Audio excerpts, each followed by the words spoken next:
There's nothing more quintessentially British than tea and cake in the afternoon. But the cake for me has to be a Victoria sandwich. To make a Victoria sandwich actually is very, very simple, but it can go wrong. Hi Paul, my sponge has gone wrong. What can I do? There's a couple of things that's gone wrong. You can see the dip in the middle.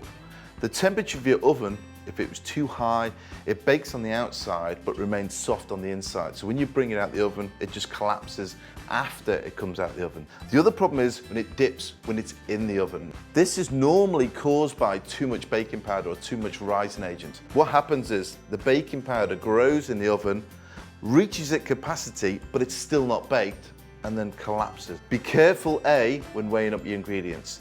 B, check your oven temperature is correct. So you can buy a probe, pop it in the oven, and just check what the thermometer's saying to what your oven is set at. If your oven is not clean, then this will create fluctuation in the thermostat between the probe and your oven. So balance your oven out, that's critical.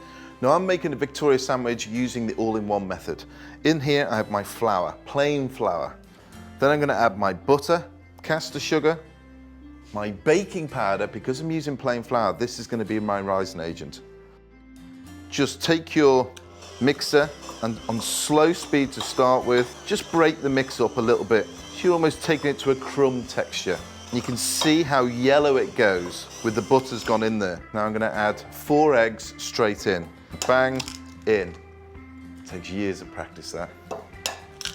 Or if you're gonna do traditionally, like my nan used to do, just break the egg and drop it in. And again, tap the side of the bowl and drop the egg straight in. Get your mixer again, slow speed, and incorporate all the ingredients into the sponge mixture. I'm happy with that. So you end up with a beautiful mixture like that. Lovely and soft. Just take your spatula right down at the bottom to make sure you've incorporated all the ingredients inside. Over here, I have my 2 tins. Now I've buttered the side of these and underneath. The only reason why I buttered underneath is so the paper, the baking parchment, will stick. Now you split your mixture between the two, the same quantity in both. If you're entering a really serious baking competition, then I'd advise you weigh these up.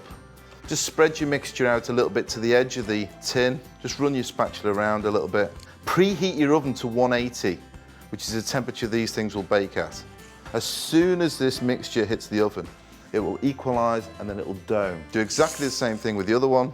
And what I like to do as well is just run my spatula around the outside of the mixture, just so I've got a little bit more in the middle. Just encourages it to dome slightly. So I'm happy with that.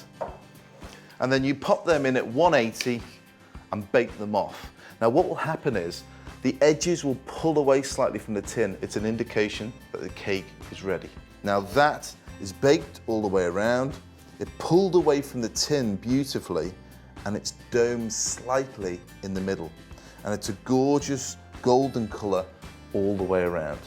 Now to prepare your Victoria sandwich is very simple. There's one on a beautiful stand. Get your cream, get your mixer, whisk the cream.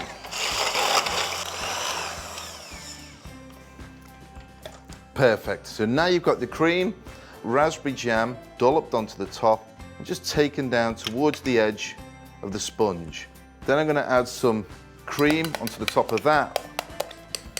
Just take it roughly towards the outside. Take your paper off, drop your sponge onto the top. Bit of pressure. I want to see a bit of oozing. And on top of that, there's something missing. So a little bit of icing sugar in a sieve and just tap around the outside.